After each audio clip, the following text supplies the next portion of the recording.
Good evening, Pirate fans, and welcome back to the 2025 Pearl Pirate Coaches Show. And I'm your host, Cole Patrick, and I'm here with head coach Patrick Schooler. How are we doing this evening, Coach? Doing well. Doing all right. Kind of leading back into last week as we come into this week hosting Warren Central. We can kind of circle back and let's talk about Madison Central for a minute and what we took away from that. Yeah. What were some key takeaways that you had? Some of mine were we won the turnover battle, 1-0, 2-0, really. Yeah, unfortunately. And then, as far as I could tell, no significant injuries. None I know of. So that's good. Like the one turnover battle, I thought maybe the hardest game we played since I've been here. I thought our guys were ready to play. They're excited about playing. Just come up a little short. We had some plays didn't go our way, of course, but then again, sometimes you got to make your own plays, and we didn't do those as well as we needed to. So yeah, and that was the kind of what I went into. And the next question is, after a hard-fought game like that, like what do you go in and tell your guys? Like they gave it everything they had, and just it kind of was small things. Yeah, small things. We had too many penalties, too many pre-snap penalties. At that, such teams didn't execute like we wanted them to, and that put us behind the 8 ball a lot. The defense was able to bail them out a few times, but at the end of the day, the field position was bad for us all game long. We couldn't get the field flips. But that's things we got to work on. First game problems you're going to have. So. Yeah, and you actually addressed one of my questions. We had 8 penalties, kind of cost us some yards, and just real simple penalties, like pre-snap. Yeah. And then lastly is Friday night we ran heavily. We roughly 70% of our offensive production was on the ground Friday night. How can we use that to our advantage in the future to maybe open up the playbook and try to, work in play action and other things like that? To do that, we've got to get our players healthy. We had Evan Williams out, and that's our big playmaker outside. And then the rest of those guys, we've got to do a better job getting off press coverage. Yeah. We threw some balls and had some key drops at times, and things like that start happening. You start going back to what you know is going to work or hope's going to work. Throwing the ball is they always say 2 out of 3 is bad, right? Only good is catching the ball. So we thought we'd just run the football and try to keep the game going, and we're playing good defense, and we were looking for that one big break, and we got it. Yeah.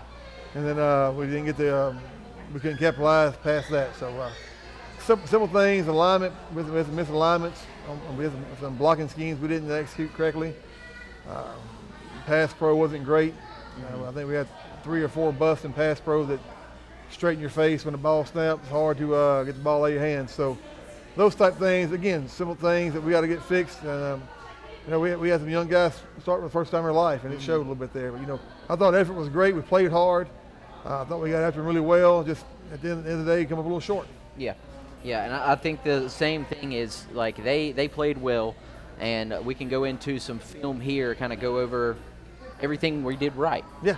Hopefully. Yeah. So that first play that's going over is Mr. Tristan Tillman. He shoots the gap. Yeah, Tristan, here. Fun gap for him. He hadn't played in a year and a half. Yeah. So he played on the field, and it was really good for us there. Oh, yeah. And then I believe that one was Mr. Josh Burrell and Cam Brown. Who shed their blocks and made good tackles. Yes. This is a good read on Jack's part. You see everybody's crashing right, all that space for grass going left. Yeah, a good block there by Chicago.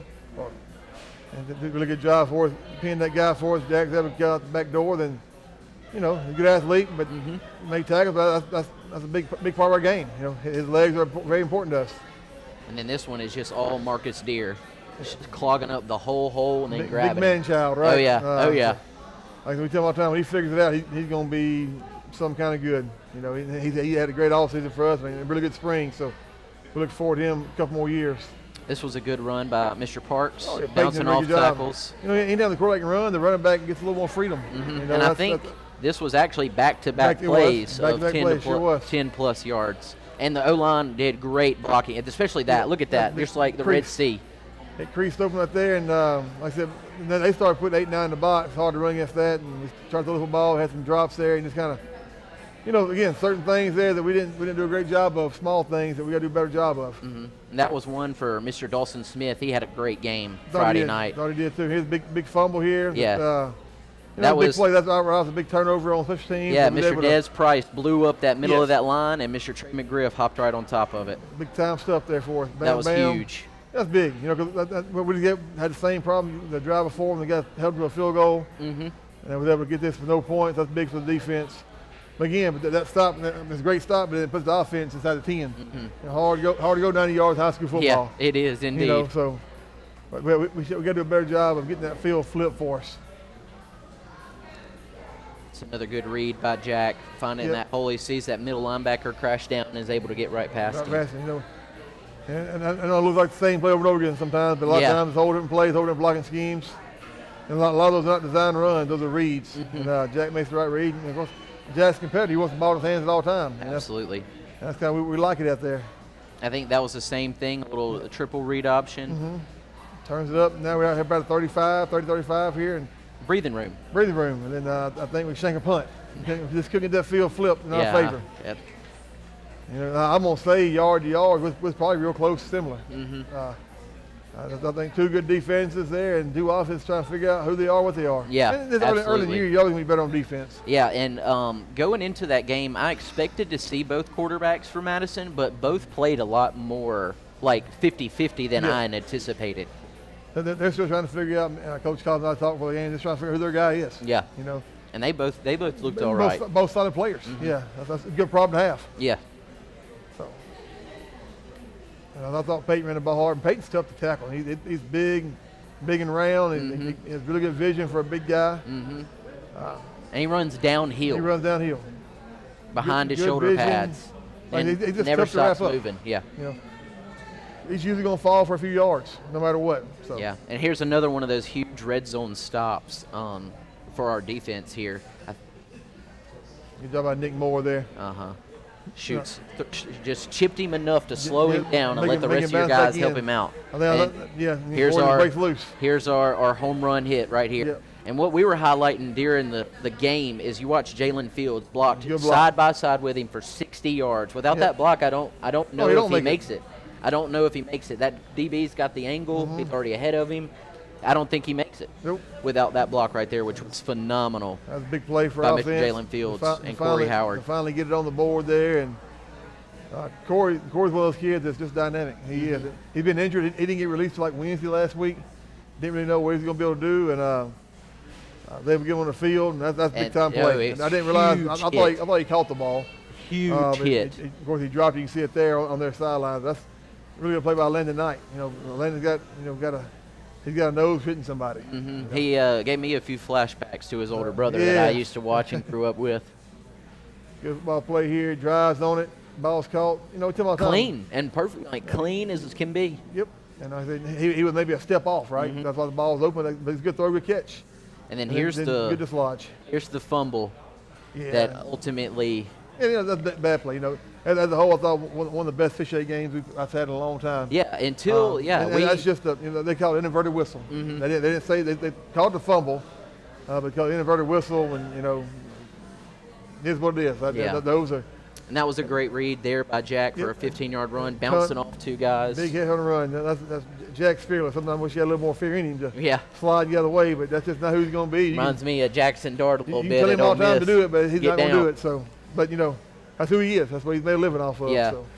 And so kind of wrapping up on all of that, going back through it, how proud are you of that defense? Over the course of 4 trips to the red zone, one of them ended in a fumble, and they only got 6 points. Yeah. I don't think you could ask more out of red zone defense than that. I thought defense played really well. Effort, like I said, all across the board had great effort. It's just great effort. And the defense I think we brought back one returning starter. So, those guys are unproven and a little small we had last year, but I knew that they had to get after it. They got after it, and they leaned on us pretty good. And we kept going blow for blow with them. So I'm proud of those guys, and like I said, we've got to keep it up the rest of the year. So. Yeah. And so that'll wrap it up with us, Coach. I appreciate your time. And the next segment, we'll talk to two of our star players to come in. We'll be right back. When pirates need a feast, they sail to Mugshots Grill and Bar. Voted best burger in Mississippi for 13 years in a row, Mugshots proudly serves fresh, never frozen certified Angus beef. X marks the spot at 2 locations on the map, in Pearl and Riverwind Drive in the movie theater parking lot, and in Flowood on the corner of Airport Road and Lakeland Drive. You can dine in, take out, or order online and pick up curbside. Check out mugshotsgrillandbar.com. When When something works this well, Paying bills? This site is so comprehensive, I do all my banking online. More time for coffee? you want to get others excited about it too. Yes, honey. They're very conscientious, and they're about helping us map out a plan for our future. It's nice to know we make a It was difference. so easy. They had lots of creative ways to help me afford the loan for the cutest car I've wanted And for that a so great long. bank is a really important thing to have. Comprehensive, conscientious, creative, community bank like no other bank you know. Welcome back, Pirate fans. And now with me are two star players for your Pearl Pirates. Number 36, Mr. Des Price, and 51, Mr. Zell McKenzie. How you guys doing tonight? Doing great. Doing all right? Doing all right? Fantastic. That's awesome. That's Yes, sir. awesome. So we're just going to do kind of like a fun question leading into tonight. So among players, coaches, friends, family, do you guys have nicknames that you prefer to be called by rather than just Des or Zell? Yo, you just keep calling me Dez. Yeah, my family just calls me Zill. Teammates call me Zill. That's all. Hey, that's okay. Yeah. That means you got a cool name. You got a cool name. You don't Yes, need a sir. nickname Yes, to be different from everybody. So we can go one at a time. We can start with you, Des. Okay. Who would you say is your biggest role model and player that you like to model your game after or try to imitate when you're out there on the football field? I'll say Aaron Donald. Aaron Darnold. Yes, sir. Okay. All right, that's what I'm talking about. Big man. Oh, yes, he sir. he is just a fireball, just wanting to. Ball Yeah, get off force fast and field. all. Oh yeah. And Zell, what about you? I'll probably say Lane Johnson from the Eagles. He's Hall of Famer. Yeah, Hall of Famer. Which Aaron Donald will be a Hall of Famer too. Yeah. But Oh, yeah. Oh, I think yeah. Lane's a little closer. Yes, he's Yeah, really good. I absolutely. love his technique, how he play. Yeah. And so like, let me go into kind of like your when you're on the field, what is really going through your head as far as a play-to-play basis, or do you see yourself as the leader on that defensive line this year, being older now and being that upperclassman and just kind of showing the underclassmen how it's done, what we need to do on a day-to-day basis? Oh, yes, sir. Teach them how to get down, do what they got to do. Play after play, 3 and outs, trying to get offense the ball back, let them score, and keep doing what we got to do every down. No, absolutely. And y'all did a great job of that Friday night. You Yes, gave sir. us They did that a very good offense job. opportunity after opportunity. Y'all did great. Had 2 forced fumbles. One of them didn't quite go our way in the end, but y'all looked great. Several tackles for loss, a couple sacks. Y'all looked really good. Oh, yes, sir. And Zell, how do you kind of step into that role going into this season as a leader, as a primary example for those younger guys to look up to and try to play like you one day? We just want to score, give defense some confidence after we score. Just keep playing hard, reckless. As long as we score, we're good. Yeah, absolutely. Last thing is, each of you, what would be a personal goal you have for the season? Maybe tackles for loss, pancake blocks, whatever it may be.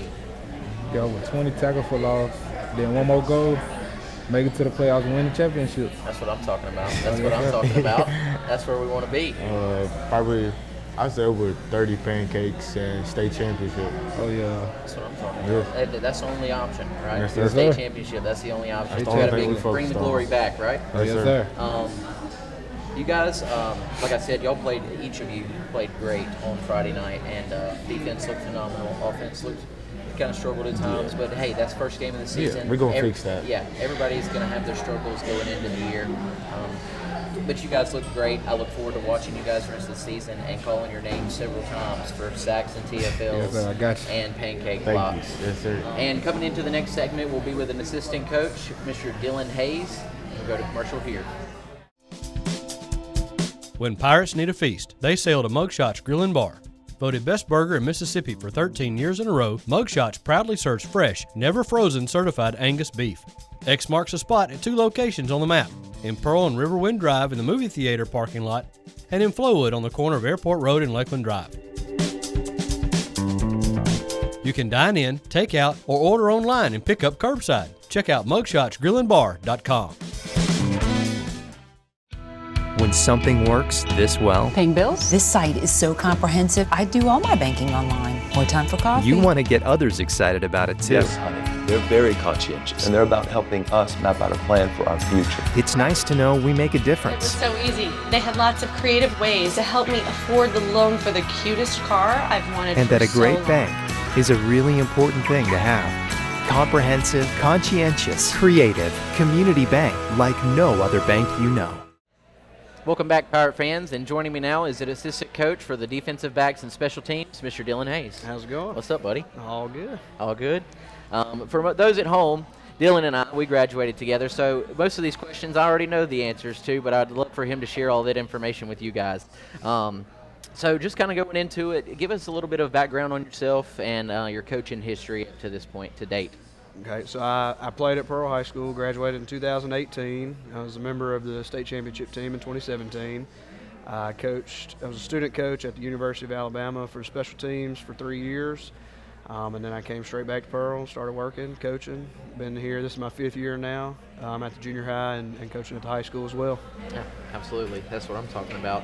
And so one of those things is, and you go into the University of Alabama, I know you've loved them all your life, and it kind of, I think, answers this question a little bit. Who would be your primary coaching inspiration and who you really try to model what you're teaching your guys after? Yeah, so obviously Nick Saban's the easy answer there. But another one of my coaches growing up is who I really try to model myself after. That's Coach Welch. He was very, very hard on us, but it was because he loved us. And we didn't all realize until later in life that all the things that he was trying to get us to do was because he cared about us. Yeah. And all the hard times, or all the times he was hard on us, it's because he cared about us and expected us to be better. So. It was all out of love. It wasn't out of hatred. It was. Even though we could be some turds at times. Absolutely. And then last thing really is just what is a personal goal you have for your DBs, maybe as a group, special teams as a group, that you really want to maybe improve, other things you maybe want to improve on as well along with those goals? Yeah, so as for the DBs, we have another DB coach, Coach Kirksey, so we kind of tag team that. But we want to be more aggressive in the back end. We want to be able to take the ball away from the other team, get more interceptions this year. I believe we had 3 interceptions last year. We want to at least double that, if not more, this year. We really want to be a force in the back end and make teams stay in front of us, make teams keep snapping the ball. Because in high school, you make them keep snapping it, they're going to mess it up eventually. And then as far as special teams, we want to be. We've got goals for each unit, but my main philosophy is making people have to prepare to play us on special teams. I want to do a number of different things, give people a number of different looks, and not see special teams as just let's go out there and just punt the ball, let's get rid of it, change of possession type stuff. But we really want to put pressure on the other team in special teams. Yeah, a little bit. Use it to our advantage more so, keeping them off balance. Because, I would say most teams practice times, special teams is sometimes an afterthought at most schools, I would say. I think we take it much more serious than a lot of people around here. Yeah. And I think that can be an advantage, especially down the line. Yeah, so we're very blessed to have Coach Schooler allows us a lot of time for special teams. He puts a big emphasis on it.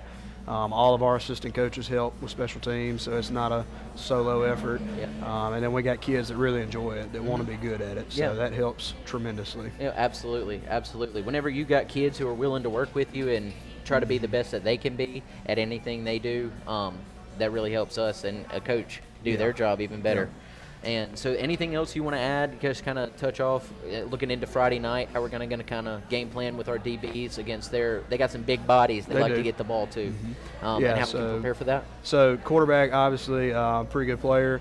He's going to look to get the ball to his guys, and doesn't really matter what we're going to do as far as coverage-wise, but they're going to try to get the ball to their guys. So we just got to be prepared to run with them and lock them down. Go up and lock them down, hopefully. All right. Well, I appreciate your time, Dylan. It was good seeing you again, and thank you for that. And so in the next segment, we'll come back with Coach Schooler to review Warren Central and see what we got planned on Friday night.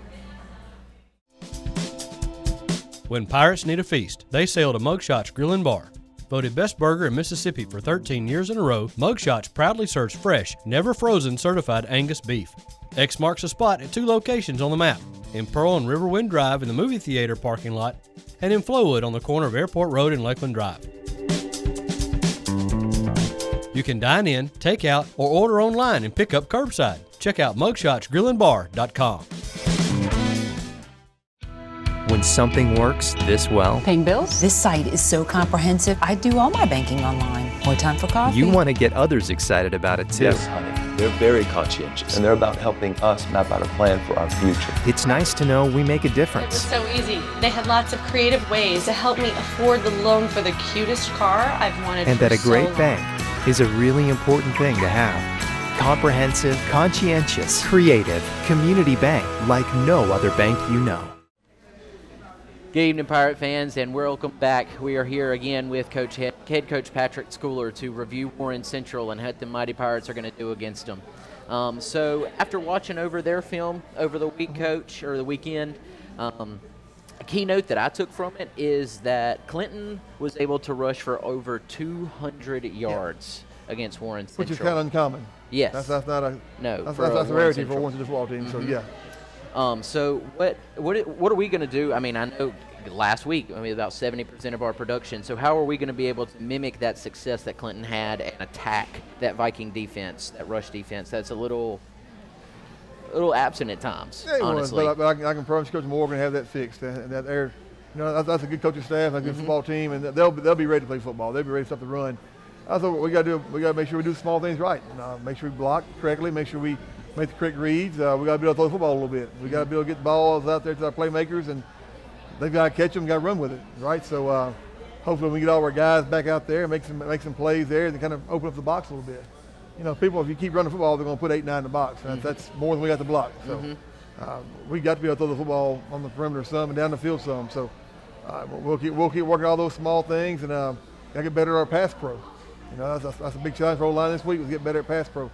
Thought we ran block pretty well, and people might not think that, but if you saw what we run up against with the numbers, against our numbers, that's different. So, but again, we'll get after it this week. They'll be better. Morrison will be a much better football team next Friday night, I promise you. So. Yeah. And then their linebackers, strong, fast, and disciplined. Yes. So how can we game plan around those guys to lessen their impact throughout the game and kind of take them out of the play? Well, we got to get double teams to them, right? You're not going to fool them. You're not going to trick them into doing different stuff. They're well coached. So we got to do what we're supposed to do and get our double teams up to those linebackers and create creases and let our running backs, quarterbacks, and run the ball for them. And then again, we got to be able to throw the football. Throw the football enough to get them out of the box. If you can't throw it, they'll be in the box all night long. And then again, more numbers we got. So. And then last thing is, and we can see this throughout their film, is they like to play that old school football with a tight end and a halfback on the field at the same time. How do you attack how do you attack an offensive scheme that has them extra bodies in the box? You got to match them up. You got what they bring in, we got to bring in.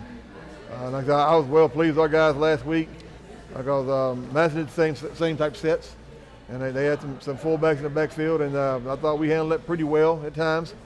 But again, if you let them sit there and do it over and over and over again, they're going to lean on you a little bit, and they're a little bigger than we are, so they'll push us around a little bit. So, but we're excited for the good challenge here Friday night, get a home game, right? So that's going to be big for us. But that defense at Warren Central, don't worry, what you're watching here won't be on Friday night. Right. That'll be fixed. They'll give great effort, and they'll get after us. Yeah. They graduated a lot last year. They had a lot of loss to seniors. We thought their front four was the best of all last year collectively.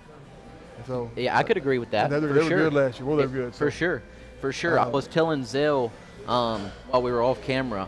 So number 54, I don't know. Well, we're on offense now. Yeah. This is a big play here by, I believe, number 4, Mr. Javid Scott. It was like a 48-yard rush. He's fast. He's fast. They have two sophomore running backs. He's going to run the ball hard, run it fast. They're a little different. They say they're about the same weight, but one of them's taller, one of them's shorter. But you can bet your money that they're going to run the ball hard. They'll be physical, and it's going to be a good kind of old high school football game. So. And their quarterback, Nash Morgan, which I believe is Coach Morgan's son, if I'm not mistaken. So anytime you got a coach's kid playing quarterback, that's always a plus. Yeah, because he gets to practice all the time. All the time. He with does. Coach he at gets home. to go home with Eddie. So. Yeah. He can throw it well, he can run it. Yeah. He didn't show his run game a whole lot this game, but he can pull it down and get it out of the backfield now. But he can definitely run it. There's another one of those that and Mr. he can let Scott, it fly. Yeah. He can cut loose and let it fly out there. So it's and he's accurate with his short passes. He puts it in their hands, in their chest, lets his guys have a chance. Got a big play receiver, taller kid, about 6'2", 6'3" on paper.